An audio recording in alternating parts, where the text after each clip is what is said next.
Bismillahirrahmanirrahim. According to kinetic molecular theory, the kinetic energy of gas molecules varies directly with. अब ये kinetic molecular theory of gases के postulates में से एक postulate है कि जो एवरेज काइनेटिक एनर्जी होती है वो हमेशा डायरेक्टली प्रोपोर्शनल होती है एब्सोल्यूट टेम्परेचर के। इसी तरह इसमें से एक और क्वेश्चन भी आ सकता है कि kinetic molecular theory of gases के 4 पास्टुलेट दिए हों और पूछा जाए कि उनमें से वो कौन सा पास्टुलेट है जिसके ज़रिए चार्ल्स लॉ को एक्सप्लेन किया जा सकता है, तो वो यही पास्टुलेट होगा। बहरहाल answer delta. At constant temperature when the pressure of gas is increased to 3 times then its volume becomes. देखिए, जैसे ही कहा कि टेम्परेचर कांस्टेंट है, इसका मतलब है ये बॉयल्स लॉ है। अगर बॉयल्स लॉ है तो फार्मूला है P1 V1 is equal to P2 V2। लेकिन जो सोल्यूशन होगा वो हम हमेशा ऑप्शंस के मुताबिक करेंगे। अब आप देखें, ऑप्शन में आपको V भी दिखाई दे रहा है। इसका मतलब ये हुआ कि जब उसने कहा कि प्रेशर आपने 3 गुना किया है तो P1 तो 1 होगा जबकि P2 3 होगा, लेकिन जो V1 है वो 1 नहीं होगा, उसे हम V कंसीडर करेंगे क्योंकि आंसर्स में V मौजूद है। तो अब हमें चूंकि V2 चाहिए तो V2 वैसे का वैसा आ गया। अब ये 3 जब इधर आके डिवाइड होगा तो आपके पास V2 का आंसर हो जाएगा V/3। तो answer Charlie. At some constant pressure. अब देखिए, जैसे ही उसने कहा कांस्टेंट प्रेशर, इसका मतलब ये चार्ल्स लॉ है। तो V1 and V2 are the volumes of a given mass of a gas. Given mass भी बोल दिया यानी मोल्स भी कांस्टेंट है।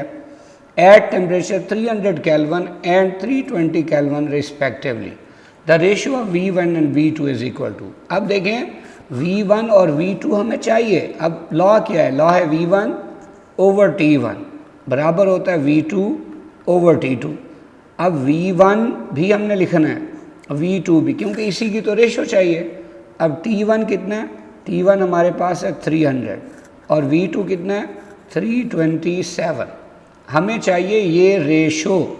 अब V2 इधर आ जाएगा, ये हो जाएगा V1 ओवर V2 बराबर, ये ऊपर चला जाएगा 300 ओवर 327। अब ये दोनों डिवाइड हो सकते हैं एक डिजिट पे। वो डिजिट कौन सा है? वो डिजिट है 3।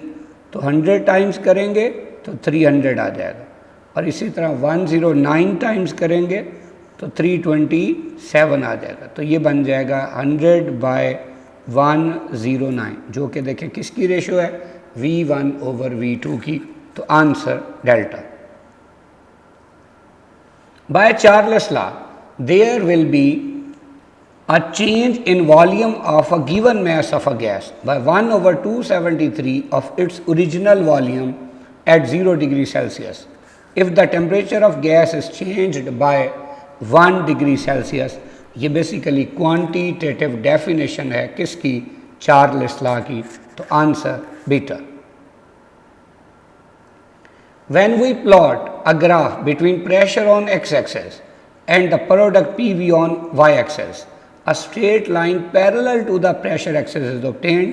This straight line is called। अब देखिए, जब हम एक ग्राफ बनाएंगे जिसमें x एक्सेस पे हमारे पास प्रेशर हो और y एक्सेस पे PV हो, तो ग्राफ बनाएंगे तो क्या होगा? हमें पता है कि PV क्या रहता है? कांस्टेंट रहता है। अब अगर PV कांस्टेंट है तो ये तभी कांस्टेंट है जब टेम्परेचर कांस्टेंट हो। तो जब भी कोई ग्राफ बनाया जाए जिसमें टेम्परेचर कांस्टेंट हो तो उसे क्या कहते हैं? Isotherm. Will help us to understand the non ideal behaviour of gases. देखें, अगर चाहे प्रेशर 2 हो तब भी PV इतना है, चाहे ये प्रेशर 4 हो तब भी PV देखें वही है, इसी तरह चाहे ये हमारे पास 6 हो तब भी PV वही है। तो इसका मतलब है गैस क्या है? आइडियल है, क्योंकि PV क्या है? कांस्टेंट। लेकिन अगर आप प्रेशर बढ़ाते जाएं और PV ऐसे यूं बढ़ता जाए या PV ऐसे क्या होता जाए? कम होता जाए, तो ये किसको शो करेगा? नॉन आइडियल गैस को। तो लिहाजा ये बात भी सही है कि ये हमें आइडियल या नॉन आइडियल बिहेवियर को स्टडी करने में हेल्प करता है। चार्ली पे can change its position by changing temperature. जब आप टेम्परेचर चेंज करते हैं तो इसकी पोजीशन चेंज हो सकती है। तो देखिए इधर प्रेशर था, इधर PV था। तो अब अगर ये कांस्टेंट है किस पे, T1 पे, अब आपने टेम्परेचर बढ़ाया, T2 is greater than T1। अब चाहे आप टेम्परेचर बढ़ाएंगे उसकी वजह से V बढ़ेगा तो PV बढ़ जाएगा, लेकिन बढ़ के फिर क्या रहेगा, कांस्टेंट, क्योंकि टेम्परेचर बढ़ा के हम उसे फिर क्या रखेंगे, कांस्टेंट। तो इसका मतलब ये हुआ कि ये जो लाइन है ये away from pressure axis move कर जाती है। तो ये बात भी सही हुई। तो फिर answer delta. The number of ion pairs per unit cell of NaCl। जब आप NaCl के यूनिट सेल की बात करते हैं तो NaCl के यूनिट सेल में बेसिकली कुछ हमें इस तरह की स्ट्रक्चर दिखाई देती है। अब इस स्ट्रक्चर में गौर से देखें, जब हम इसको ड्रॉ करेंगे तो अल्टरनेट पोजीशन पे, यहाँ अगर Na होगा तो यहाँ Cl होगा, यहाँ Na होगा तो यहाँ Cl होगा, यहाँ Na होगा तो यहाँ Cl होगा, फिर Na होगा तो ये Cl होगा। अब आप देखें इस यूनिट सेल में 4 ही आपको Na+ दिख रहे हैं इस तरह के, और 4 ही आपको दिख रहे हैं Cl- बड़े साइज़ के। और इसी तरह अगर आप कहते हैं NaCl कितने हैं तो वो भी आपको 4 दिख रहे हैं। अब NaCl जो है वो एक पेयर है आइंस का, तो अब आइंस के पेयर कितने हुए, 4, तो आंसर 4 है। When the temperature of an ideal gas is increased from 27 degrees Celsius to 927 degrees Celsius, then kinetic energy increased by। चूँकि हमने डिस्कस किया है कि जो एवरेज काइनेटिक एनर्जी होती है वो डायरेक्टली प्रोपोर्शनल है एब्सोल्यूट टेम्परेचर के। तो जितने गुना केल्विन स्केल में या एब्सोल्यूट स्केल में टेम्परेचर बढ़ेगा उतने गुना एवरेज काइनेटिक एनर्जी भी बढ़ जाएगी। अब चूंकि हमारे पास केल्विन में टेम्परेचर कैसे आता है, जब सेल्सियस में 273 ऐड करें। अब पहला टेम्परेचर है 27, जब इसमें 273 ऐड करेंगे तो आपके पास ये आंसर आ जाएगा 300। इसी तरह दूसरे में जब आप यही कन्वर्जन करेंगे तो ये है 927 में आप फिर 273 ऐड करेंगे। जैसे ही आपने इसको ऐड करना है तो ये आपके पास आंसर आ जाएगा 1200। अब अगर ये 1200 है तो आप देखें इसमें और इसमें कितने गुना का फ़र्क है, 4 गुना का फ़र्क है। इसका मतलब है जो केल्विन में टेम्परेचर के बढ़ने के की एक रेशो होगी वही एवरेज काइनेटिक एनर्जी के बढ़ने की भी रेशो होगी। तो answer beta. Which type of attractive forces is present between acetone and chloroform? Acetone और क्लोरोफॉर्म में कौन सी इंटरमॉलिक्यूलर फोर्सेस होती हैं? अगर हम स्ट्रक्चर देखें एसीटोन की तो वो है C डबल बॉन्ड हो, इधर भी CH3 है, इधर भी CH3 है, और क्लोरोफॉर्म है CHCl3। अब बड़ी इंपॉर्टेंट बात है यहाँ पे कि अगर C और H में से इलेक्ट्रोनेगेटिविटी डिफरेंस देखें तो C का ज़्यादा है। तो C पे असल में पहले आएगा पार्शियल नेगेटिव और H पे आएगा पार्शियल पॉजिटिव। लेकिन जब C के साथ एक Cl जुड़ा हुआ है उसकी इलेक्ट्रोनेगेटिविटी C से ज़्यादा है, वो शेयर्ड पेयर को अपनी तरफ खींचेगा, फिर दूसरा Cl खींचेगा, तीसरा Cl खींचेगा। तो इस तरह इस C पे इलेक्ट्रॉन की कमी हो जाएगी तो ये पार्शियल पॉजिटिव हो जाएगा। तो अब ये जो H है ये इन 3 Cl की वजह से इतना ज़्यादा इलेक्ट्रोपॉजिटिव है जितना कि तब होता है कि जब ये किसी ऑक्सीजन, फ्लोरीन या नाइट्रोजन से जुड़ता है, यानी ये हाईली इलेक्ट्रोपॉजिटिव हाइड्रोजन एटम है और ये तो oxygen highly electronegative oxygen atom है। तो इनके दरमियान लाजमी हाइड्रोजन बॉन्डिंग ही होगी। तो आंसर बीटा। लेकिन बड़ी इंपॉर्टेंट बात, अगर फ़र्ज़ किया कि यहाँ पे ये सारे के सारे हाइड्रोजन होते हैं, यानी ये मीथेन होता, तो मीथेन चूँकि नॉन पोलर है और ये जो एसीटोन है ये पोलर है, तो फिर इनमें फोर्सेस होती डायपोल, इंड्यूस डायपोल फोर्सेस। और अगर इनमें से एक Cl होता, यानी ये होता मिथाइल क्लोराइड, तो ये पोलर है, एसीटोन भी पोलर है, फिर डायपोल फोर्सेस। और अगर ये 2 Cl होते यानी डाइक्लोरोमीथेन और एसीटोन, अब भी डायपोल फोर्सेस। लेकिन अगर क्लोरोफॉर्म और एसीटोन है तो अब कौन सी इंटरमॉलिक्यूलर फोर्सेस हैं? Hydrogen bonding. तो answer beta. A certain mass of gas occupies a volume of 2 dm cube.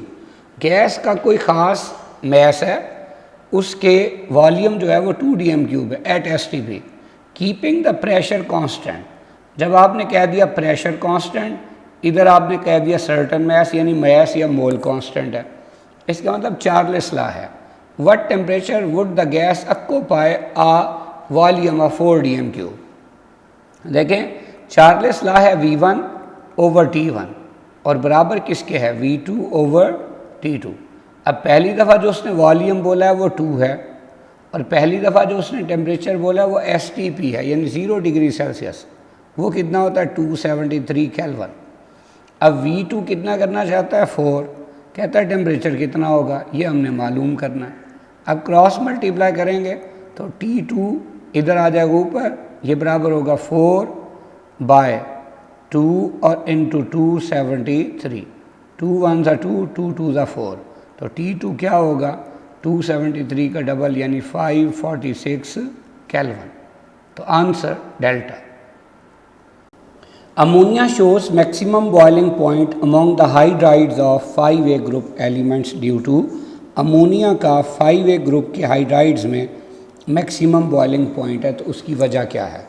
देखिए अल्फ़ा पे है very small size of nitrogen, कि नाइट्रोजन का साइज़ सबसे छोटा है। अगर ये वजह होती तो जैसे चौथे ग्रुप में कार्बन है उसका साइज़ भी सबसे छोटा है, तो फिर कार्बन का हाइड्राइड जैसा कि मीथेन जो है इसका बॉइलिंग पॉइंट चौथे ग्रुप में सबसे ज़्यादा होता, लेकिन ये वजह नहीं है। अगर होती तो ये जो हम सोच रहे हैं वैसे ही होता।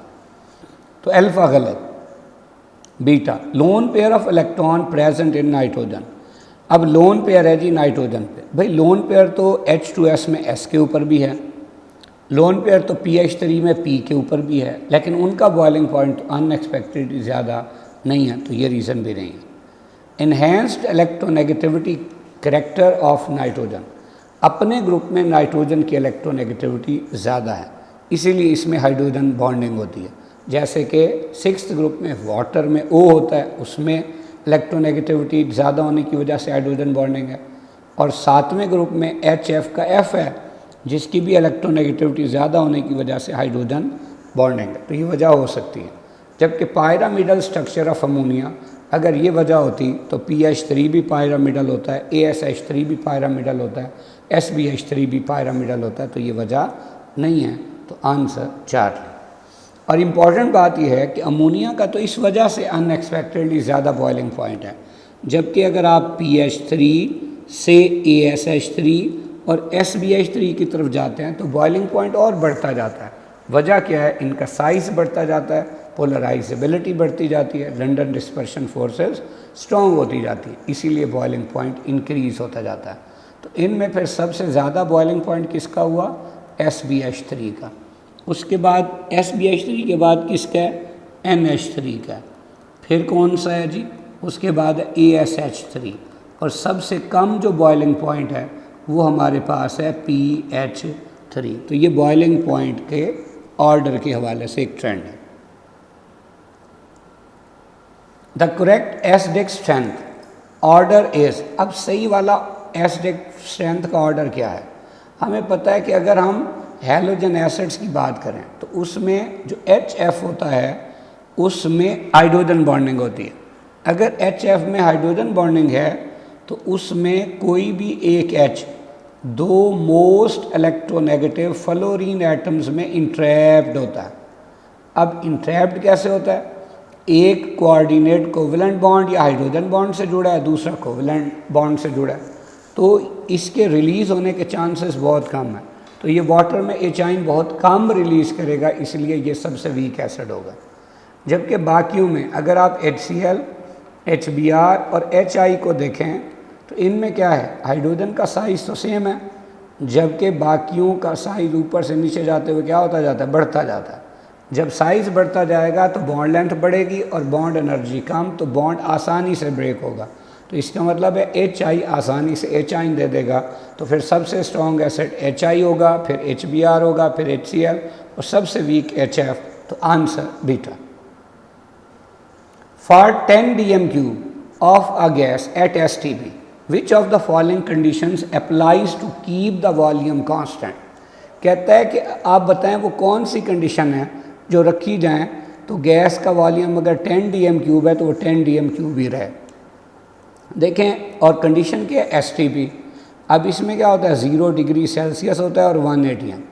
देखिए, फ़र्ज़ किया आप क्या करते हैं, आप टेम्परेचर बढ़ाते हैं तो वॉल्यूम बढ़ जाएगा, तो आपको प्रेशर भी बढ़ाना पड़ेगा ताकि वॉल्यूम कम हो जाए, यानी असली हालत में आ जाए।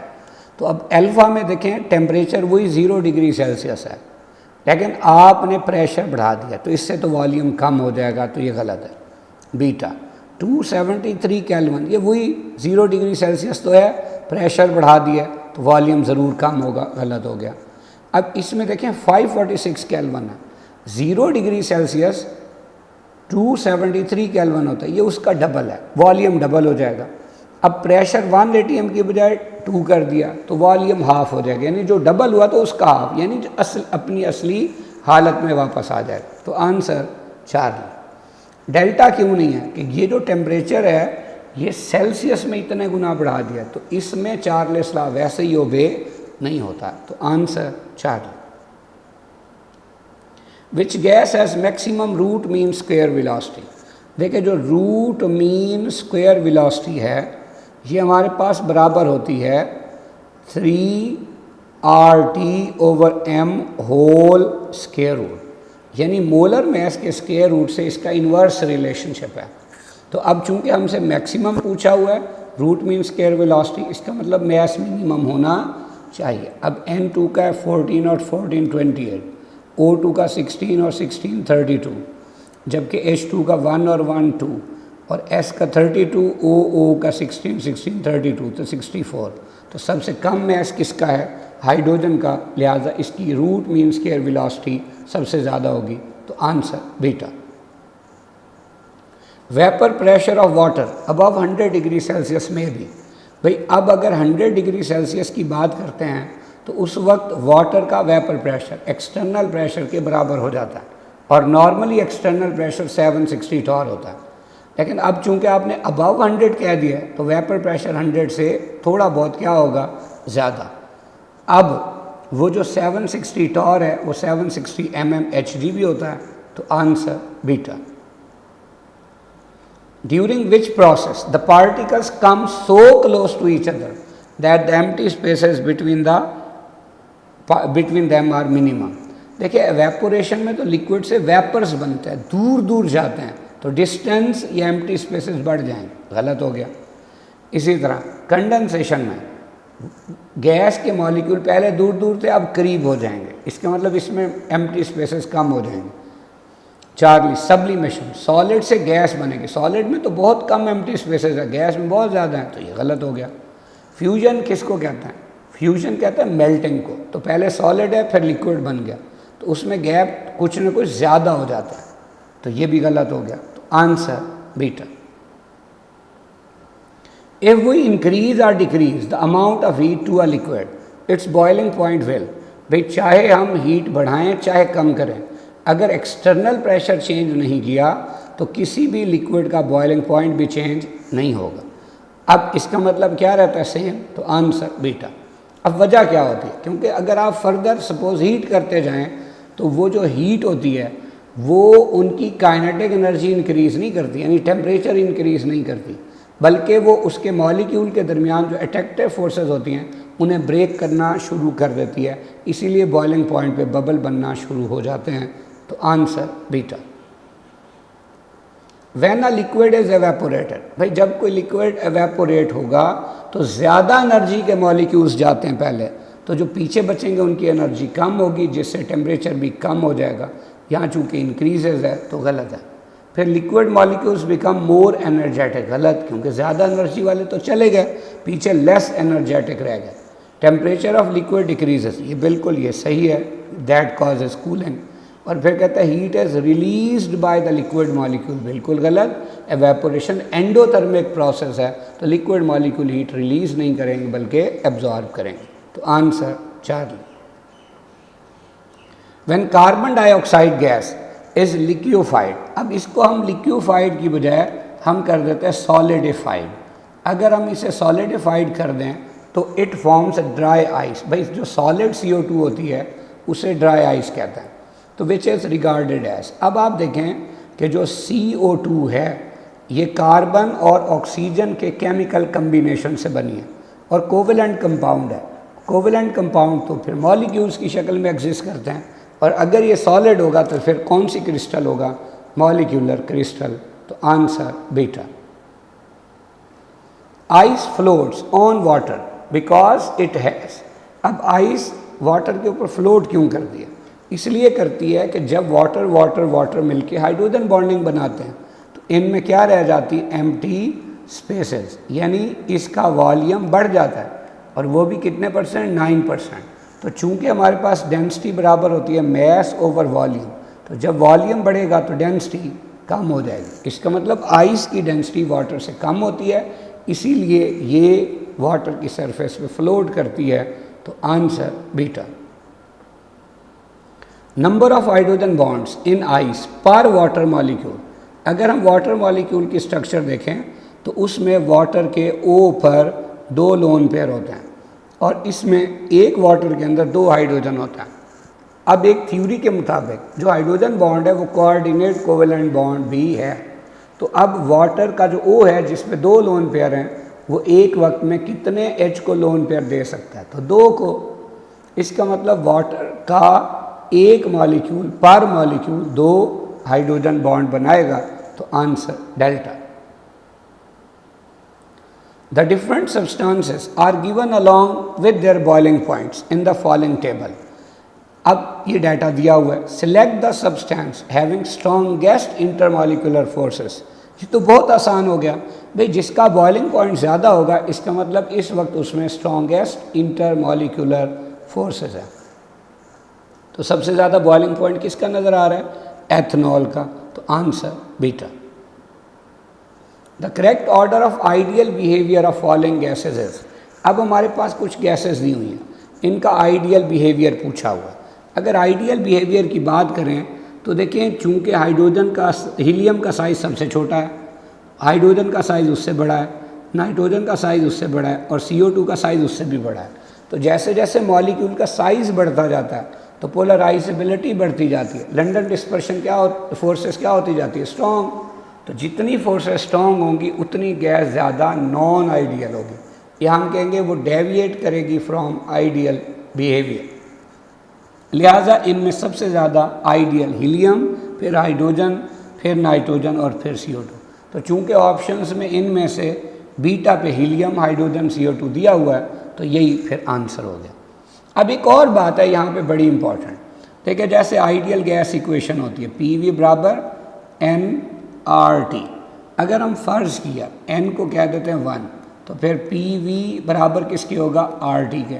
अब चूंकि आप कह रहे हैं PV और RT बराबर है, तो अगर मैं PV ऊपर लिख दूं RT नीचे, जब है ही बराबर, अगर ऊपर 10 है नीचे भी 10 है, तो आंसर क्या आएगा? 1। अब ये जो 1 है इसे कहते हैं कंप्रेसिबिलिटी फैक्टर, और कोई भी गैस अगर आइडियल होगी ना तो इसके लिए कंप्रेसिबिलिटी फैक्टर हमेशा 1 रहेगा। अब आप देखें कि ये 2 ग्राफ बनाए हुए हैं, एक 0 डिग्री सेल्सियस पे है और एक 100 डिग्री सेल्सियस पे। अब हम पढ़ चुके हैं एक बात कि गैस आइडियल कब होती है? गैस आइडियल तब होती है जब प्रेशर लो हो और टेम्परेचर हाई हो। अब हम इस ग्राफ से चेक कर लेते हैं। अब देखिए, दोनों ग्राफ्स में फ़र्क किस चीज़ का? टेम्परेचर का। तो राइट वाले में हाई टेम्परेचर है, तो आप देखें ये जो हीलियम है ये पहले वाले ग्राफ में इस आइडियल लाइन से ज़्यादा दूर है, जबकि दूसरे वाले ग्राफ में उसकी निस्बत कम दूर है, यानी मोर आइडियल हो गई है एट हाई टेम्परेचर। जबकि अगली बात क्या है कि अगर आप प्रेशर देखते हैं यहाँ कौन से एक्सेस पे? एक्स एक्सेस पे। तो जब प्रेशर कम है तो आप देखिए ये सब किस पॉइंट से निकल रहे हैं? 1 से, यानी ज़्यादा आइडियल है। और जैसे जैसे आप प्रेशर बढ़ाते जा रहे हैं तो ये इस पॉइंट से दूर होते जा रहे हैं, यानी क्या होते जा रहे हैं? Non ideal. तो बहरहाल answer beta. Under standard conditions of temperature and pressure, ये टेम्परेचर और प्रेशर है, 1 mole of an ideal gas occupies a volume equal to.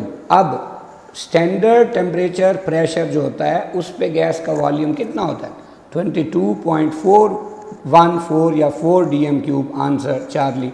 इसको हम साबित भी कर सकते हैं, जैसे पी वी बराबर किसके है, एन आर टी के। वॉल्यूम निकालना है तो ये होगा N R T over P. तो स्टैंडर्ड कंडीशंस में एन आर टी और पी की वैल्यू पुट कर दें, आपके पास ये 22.414 डेसीमीटर क्यूब आ जाए। Crystalline solids are classified on the basis of bonding. भाई बॉन्डिंग है अगर, तो बॉन्डिंग की बेसिस पे 4 टाइप्स होती हैं। अब 4 टाइप्स कैसे होती हैं बॉन्डिंग की बेस पे? भाई अगर आयनिक बॉन्ड हो, जैसे NaCl है, तो फिर ऐसे सॉलिड्स को आयनिक सॉलिड्स कहते हैं। और अगर जैसे डायमंड है, इसमें कौन से बॉन्ड है, कोवेलेंट बॉन्ड है, तो ऐसे सॉलिड को कोवेलेंट सॉलिड कहते हैं। और चूंकि इनमें न्यूट्रल एटम्स हैं, इसीलिए इसे एटॉमिक सॉलिड्स भी कहते हैं। इसी तरह फ़र्ज़ किया हमारे पास है सोडियम, तो सोडियम में कौन सा बॉन्ड होता है, मेटालिक बॉन्ड, इसीलिए ये कौन सा सॉलिड भी कहलाता है, मेटालिक सॉलिड। इसी तरह अगर हमारे पास है CO2 सॉलिड, अभी हमने बात की थी, तो ये मॉलिक्यूल्स हैं, तो मॉलिक्यूल्स में इंटर मॉलिक्यूलर फोर्सेस होती हैं, इसीलिए ऐसे सॉलिड्स को हम क्या कहते हैं, मॉलिक्यूलर सॉलिड्स। तो आंसर डेल्टा। लेकिन अगर पूछा जाए कि क्रिस्टलोग्राफिक एलिमेंट्स की बेसिस पे कितनी टाइप्स हैं, तो हमारा आंसर होगा 7, जैसे क्यूबिक, हेक्सागोनल वगैरह वगैरह। और इसी तरह अगर पूछा जाए कि सॉलिड्स की कितनी टाइप्स हैं, तो फिर 2 टाइप्स हैं, एक अमॉर्फस सॉलिड, एक क्रिस्टलाइन सॉलिड। और अगर ये पूछा जाए कि ब्रेविस लैटिसेस कितनी होती है, तो फिर आंसर होगा 14। तो बहरहाल अब answer delta. Real gases deviate at low temperature from ideal behaviour due to. देखिए जब आप टेम्परेचर कम करेंगे तो बेसिकली एवरेज काइनेटिक एनर्जी भी कम होगी। जब ये कम होगी तो अट्रैक्टिव फोर्सेस स्ट्रॉन्ग हो जाती हैं, जिसकी वजह से गैस आइडियल से नॉन आइडियल हो जाती है या डेविएट करती है फ्रॉम आइडियल बिहेवियर। तो answer 4। The number of Na plus ion which surround each Cl minus ion in the NaCl crystal lattices। अगर हम NaCl की क्रिस्टल लैटिस देखें तो गौर से देखिए कि अगर ये हमारे पास एक Na प्लस है, तो एक उसके ऊपर Cl माइनस है, एक उसके नीचे है, एक उसके फ्रंट पे है, एक उसकी बैक साइड पे है, एक उसकी लेफ़्ट पे है और एक उसकी राइट पे है। तो इस तरह एक Na प्लस के बाद 6 Cl माइनस है, इसीलिए Na प्लस का कोऑर्डिनेशन नंबर हम कितना बोलते हैं, 6। तो answer beta. Which one is true about lattice energy. Lattice energy के बारे में कौन सी बात सही है? देखिए पहले मैं कहता है it increases with increasing the size of cation. अब यहाँ पे एक एग्जाम्पल देखते हैं, जैसा कि ये 2 एग्जाम्पल्स हैं। अब लिथियम भी प्लस है, Na भी प्लस है। लिथियम का साइज़ छोटा है, Na प्लस का साइज़ बड़ा है। जैसे ही साइज़ बढ़ता है ना, तो चार्ज टू साइज रेशो कम हो जाती है, तो साथ वाले आयन से अट्रैक्शन भी कम हो जाती है। तो जब वो जुड़ेंगे ना, तो एनर्जी रिलीज भी कम होगी। जैसा कि NaCl की लैटिस एनर्जी LiCl से कम है। इसका मतलब क्या हुआ कि कैट आयन का साइज़ बढ़ने से लैटिस एनर्जी कम हो जाती है। अब चूंकि यहाँ इंक्रीजेस लिखा हुआ है, तो ये क्या हो गया, गलत। फिर लिखा है it decreases with increasing size of anion, कि एन आइन का साइज़ बढ़ने से ये कम हो जाती है। अब देखिए नीचे वाली एग्जांपल में ये F है और ये Cl है, तो Cl का साइज़ बड़ा है, हालांकि चार्ज दोनों पे सेम है। तो Cl का साइज़ बढ़ने से चार्ज टू साइज रेशो कम हो गई, तो Na प्लस से अट्रैक्शन भी कम हो गई। तो जब ये जुड़ेंगे तो एनर्जी कम रिलीज़ होगी, यानी एन आइन का साइज़ बढ़ने से जो लैटिस एनर्जी है कम हो जाती है। तो ये क्या लिखा हुआ है, ये सही है। तो आंसर बीटा। चार्ली पे लिखा हुआ है all ionic compound have same lattice energy, बिल्कुल गलत। अगर ये सही होता तो ये जो डाटा दिया हुआ है इनमें सब की लैटिस एनर्जी सेम होती। डेल्टा पे है lattice energy of NaCl is greater than that of LiCl, बिल्कुल गलत। देखिए LiCl और NaCl लिखे हुए हैं, LiCl की ज़्यादा है, NaCl की कम है। वजह लिथियम का साइज़ छोटा है, चार्ज टू साइज रेशो ज़्यादा है, साथ वाले आयन से अट्रैक्शन भी ज़्यादा, तो लैटिस एनर्जी भी ज़्यादा। Ionic solids are mostly of high density due to. अभी अभी हमने देखा है कि आयनिक सॉलिड्स में कैटाइंस होते हैं और एनाइंस होते हैं, और उनमें बड़ी स्ट्रॉन्ग फोर्सेस ऑफ अट्रैक्शन होती है, जिसे आयनिक बॉन्ड कहते हैं, जिसकी वजह से लाजमी इनकी क्लोज पैकिंग होगी। तो आंसर बीटा। जबकि केमिकल बॉन्डिंग तो बॉन्ड बनने को कहते हैं, और क्रिस्टलाइट्स क्या होती हैं कि अगर एक अमार्फस सॉलिड है जिसमें कोई ख़ास तरतीब नहीं है 3 डायमेंशनल पार्टिकल की, लेकिन कुछ जगह ऐसी हों जहाँ 3 dimensional arrangement of atoms, ions या मॉलिक्यूल्स हो, तो ऐसी जगहों को क्या कहते हैं? क्रिस्टलाइट्स कहते हैं। जबकि नेटवर्क स्ट्रक्चर जैसे डायमंड की नेटवर्क स्ट्रक्चर होती है, क्योंकि वो बॉन्ड बनता जाता है, ख़त्म भी नहीं होता। If temperature of water decreases from 25 to 0 degree Celsius, देखिए अगर हमारे पास 25 डिग्री सेल्सियस है, हम टेम्परेचर कम करते चले गए और पहुंच गए 4 डिग्री सेल्सियस पर, फिर कम करते चले गए और हम पहुंच गए 0 डिग्री सेल्सियस पर। देखिए 25 डिग्री सेल्सियस पे वाटर के मॉलिक्यूल्स ऐसे रैंडमली मूव करते रहते हैं, 4 पे भी रैंडमली मूव करते हैं, लेकिन वो होते एक दूसरे के पहले की निस्बत बहुत करीब है। तो फिर एक ख़ास वॉल्यूम पे मॉलिक्यूल्स की तादाद ज़्यादा होगी तो उनका मैस ज़्यादा हो जाएगा। जब मैस ज़्यादा होगा तो डेंसिटी ज़्यादा होगी, यानी इधर डेंसिटी ऐसी है तो यहाँ पे डेंसिटी ज़्यादा है। अब क्या होगा, जैसे ही आप 0 पे पहुँचेंगे, तो अभी हम बात डिस्कस करके आए थे कि फिर मॉलिक्यूल्स की ख़ास तरतीब हो जाती है और उनमें क्या रह जाती है? Empty spaces. जब ये एम्प्टी स्पेसेस रह जाएंगी तो इसका मतलब क्या हुआ? इसका मतलब ये हुआ कि उनका वॉल्यूम बढ़ गया, और जब वॉल्यूम बढ़ गया तो डेंसिटी कम हो गई। तो अब यहाँ पे जो डेंसिटी होगी वो उससे भी क्या होगी? कम होगी। और इसीलिए ये जो आइस होती है ये वाटर की सरफेस पे क्या करती है? फ्लोट। तो आंसर बीटा। कैसे? आपने देखा कि फर्स्ट इंक्रीज़ हुई, यानी पहले इंक्रीज़ हुई है और फिर क्या हुई है? डिक्रीज़ हुई है, तो answer beta. Mathematically Boyle's law is shown by all except, ठीक है, चूँकि PV बराबर K होता है, बिल्कुल ठीक है, या P1 V1 बराबर P2 V2 होता है, ये भी ठीक है। अब आप अगर इस वाली इक्वेशन को रीअरेंज करें तो रीअरेंज कैसे कर सकते हैं? रीअरेंज ये कर सकते हैं कि V2 को इधर ले आएं और P1 को इधर ले आएं, तो ये बन जाएगा V1 ओवर V2 बराबर P2 ओवर P1। तो फिर गलत कौन सा है? Beta. At 100 degree Celsius a gas has 1 atm pressure and 10 dm³ volume, its volume at STP। अब देखें पहले वो 1 atm और 100 डिग्री सेल्सियस पे वॉल्यूम था रहा इतना। अब STP क्या होता है? इसमें 1 atm होता है और फिर 0 डिग्री सेल्सियस होता है। आप देखें प्रेशर तो पहले भी 1 atm था, अब भी 1 atm है, इसका मतलब प्रेशर कांस्टेंट है, और आपने टेम्परेचर 100 से क्या कर दिया? 0 डिग्री सेल्सियस, यानी कम कर दिया, तो फिर वॉल्यूम क्या हो जाएगा? कम हो जाएगा। तो पहले कितना था? 10, तो अब 10 से कम होगा, तो answer Charlie. A gas was compressed to half of its volume at 303 Kelvin. To what temperature it should be heated so that its original volume is obtained at constant pressure? Basically कहता है भी ये gas थी, आपने उसे compress करके उसका volume आधा कर दिया। अब वो कहता है बताओ टेम्परेचर कितना करें कि दोबारा असल वॉल्यूम आ जाए, मतलब दोबारा डबल हो जाए, या जहाँ वो पहले था वही हो। अब टेम्परेचर अब कितना है? 303 केल्विन। तो अब इसका डबल करेंगे तो वॉल्यूम भी डबल हो जाएगा। यही तो है चार्ल्स लॉ, आंसर डेल्टा, यानी वही हो जाएगा जो पहले था। In van der Waals equation, if the value of A and B constants are not 0, then the gas is। अगर हमारे पास van der Waals equation हो तो P plus AN² over V² और इनटू हमारे पास है V माइनस NB और बराबर किसके है? nRT है। तो अगर A और B जैसे लिखें ऐसे इनकी वैल्यू है तो ये रियल गैसेस के लिए, जिसे नॉन आइडियल भी कहते हैं।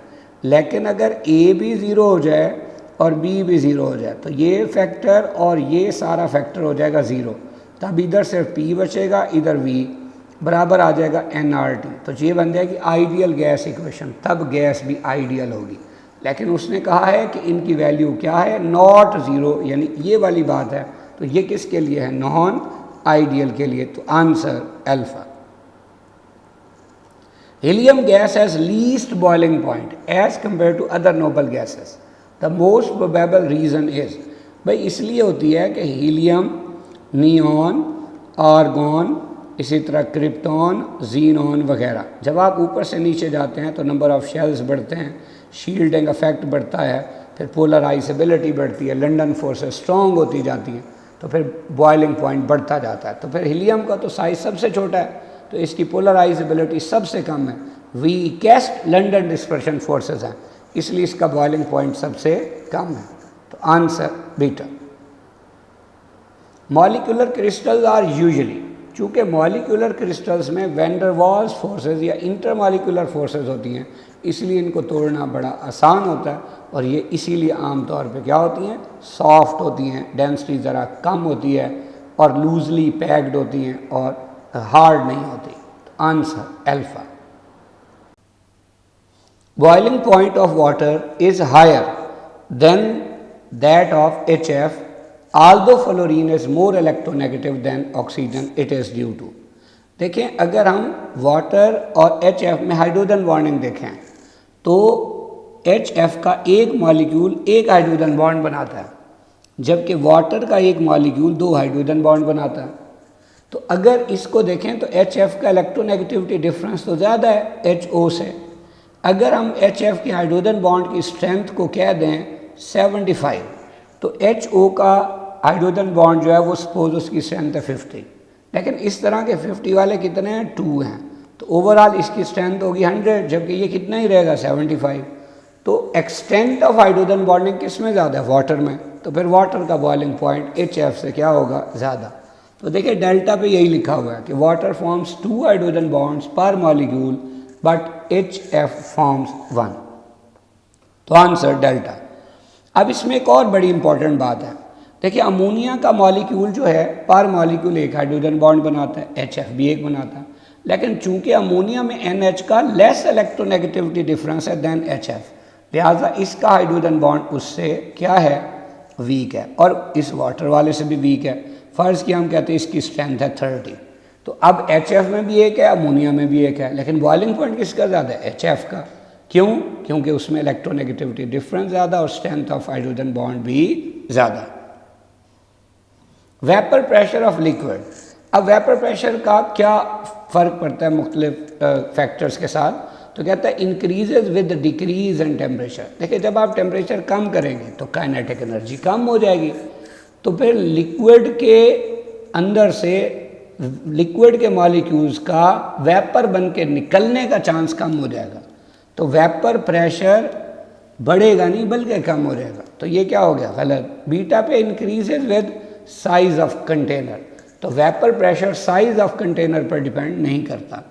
Increases with increase in temperature, बिल्कुल सही है कि जब आप टेम्परेचर बढ़ाएंगे तो मॉलिक्यूल्स की काइनेटिक एनर्जी बढ़ेगी, तो फिर उनके पास एनर्जी ज़्यादा होगी कि वो आपस की फोर्सेस को तोड़ के वेपर्स की शक्ल में निकल के जा सकें। तो डायनेमिक इक्विलिब्रियम पे वेपर्स पहले से ज़्यादा होंगे, तो फिर वेपर प्रेशर भी ज़्यादा होगा। डेल्टा पे है increases with volume of liquid, तो वॉल्यूम ऑफ लिक्विड अफेक्ट नहीं करता वेपर प्रेशर को। तो answer Charlie. Which of the following is the least volatile, सबसे कम वोलेटाइल कौन सा है। तो अभी अभी हमने एक ग्राफ देखा था जिसमें देखिए HF का बॉइलिंग पॉइंट सबसे ज़्यादा है, फिर हमारे पास किसका है जी, HCl का है, फिर हमारे पास है जी HBr का, और फिर HI का। ये ट्रेंड है। तो इनमें अगर देखें सबसे कम बॉइलिंग पॉइंट किसके, HCl का, तो ये मोस्ट वोलेटाइल है, और सबसे ज़्यादा किसके, HF का, तो ये लीस्ट वोलेटाइल है। तो answer Charlie. London forces are more significant है, असल में तो London forces non polar molecules के लिए होती हैं, तो लिहाजा नॉन पोलर मॉलिक्यूल्स में ये सिग्निफिकेंट होती हैं। तो answer delta. Which one of the following arrangements usually represent the correct order of increasing interactions? तो अब इसमें हमें लंडन फोर्सेस नज़र आ रही हैं, हाइड्रोजन बॉन्डिंग नज़र आ रही हैं, और डाइपोल डाइपोल फोर्सेस। तो सबसे strong intermolecular forces hydrogen bonding है। क्यों? कि उनमें HO, HF या H और N का इलेक्ट्रोनेगेटिविटी डिफरेंस सबसे ज़्यादा होता है।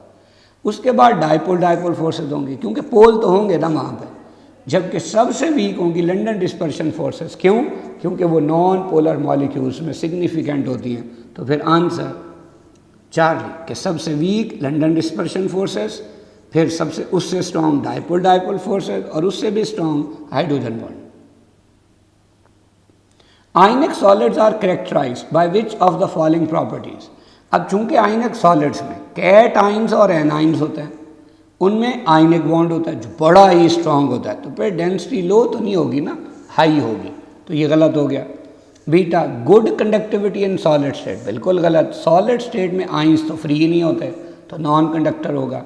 हाई वोलेटिलिटी यानी वेपर बनने का चांस ज़्यादा होगा, बिल्कुल भी नहीं होगा, क्यों, फोर्सेस बड़ी स्ट्रांग है, वेपर बनना बहुत मुश्किल है। और सॉलेबिलिटी इन पोलर सॉल्वेंट्स, बिल्कुल सही, क्योंकि लाइक डिजॉल्व्स लाइक, जो पोलर होते हैं वो पोलर में हल होते हैं, ये है सॉलेबिलिटी प्रिंसिपल, तो answer delta. Vapour pressure of liquid is measured when liquid and the vapours are in equilibrium, it means that, इसका सादा सा मतलब है कि जब रेट ऑफ एवेपोरेशन इक्वल हो जाता है रेट ऑफ कंडेंसेशन के, जिसे डायनेमिक इक्विलिब्रियम भी कहते हैं, और उस वक्त लिक्विड की सरफेस पे वेपर्स का जो प्रेशर होता है उसे वेपर प्रेशर कहता है, तो इसका मतलब आंसर 4 है।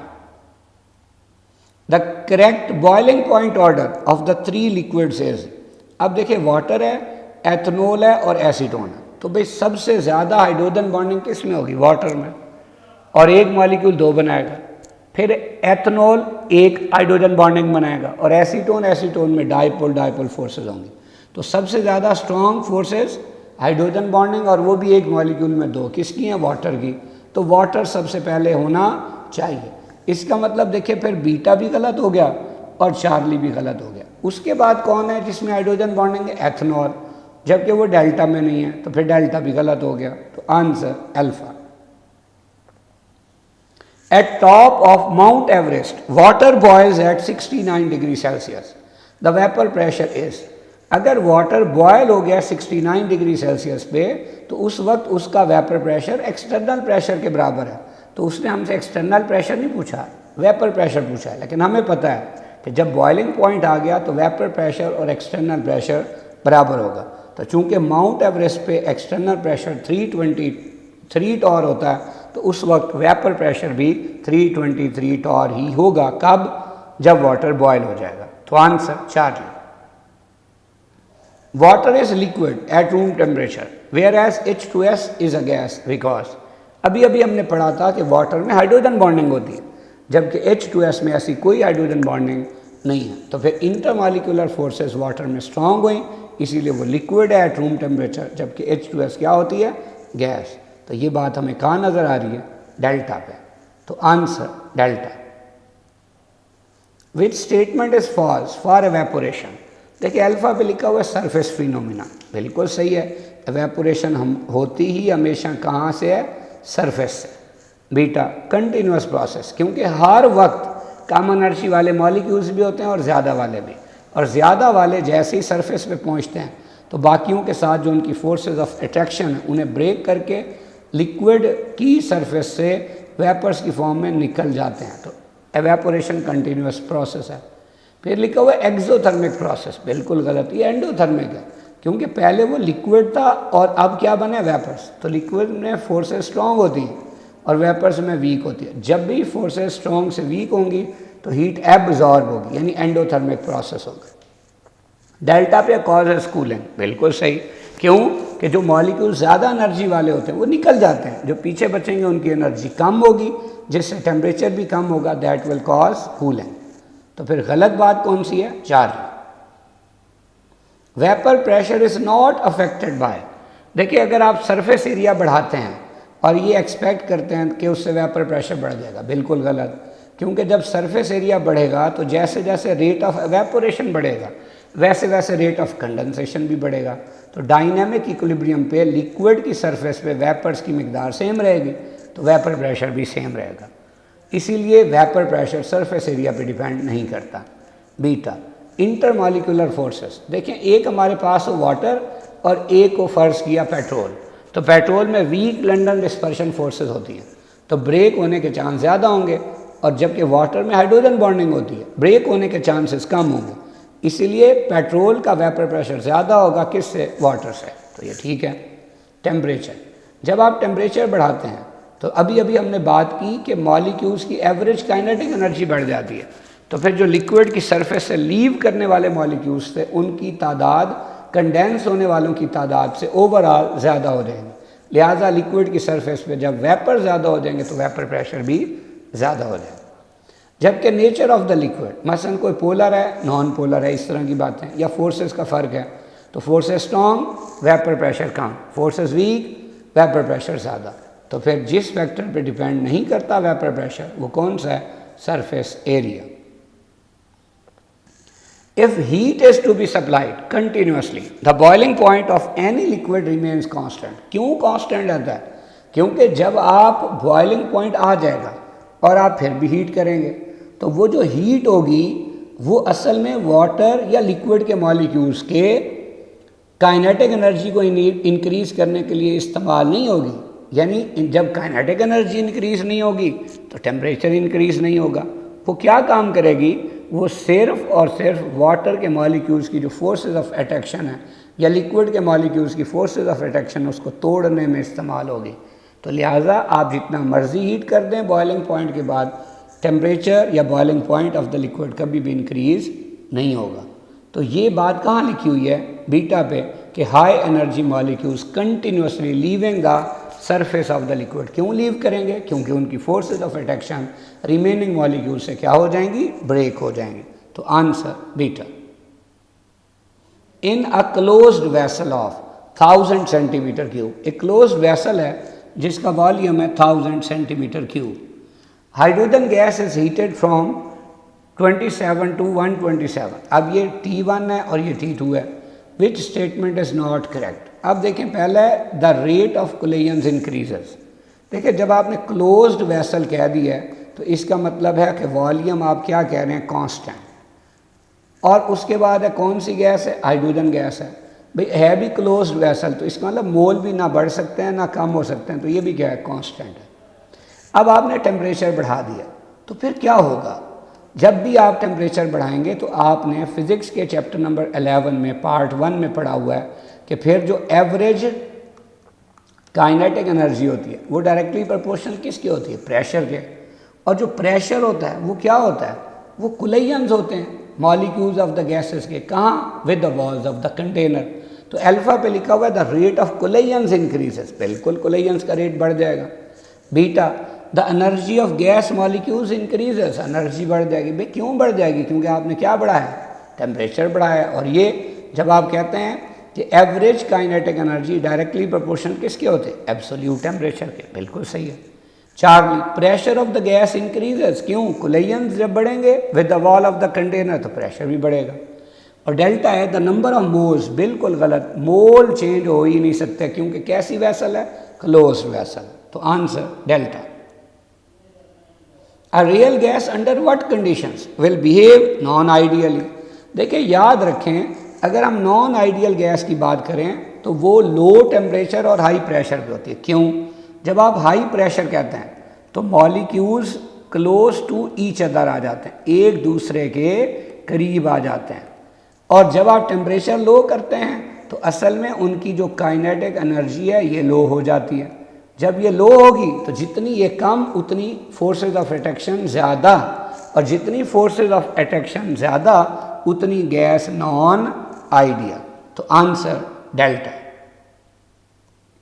Best of luck.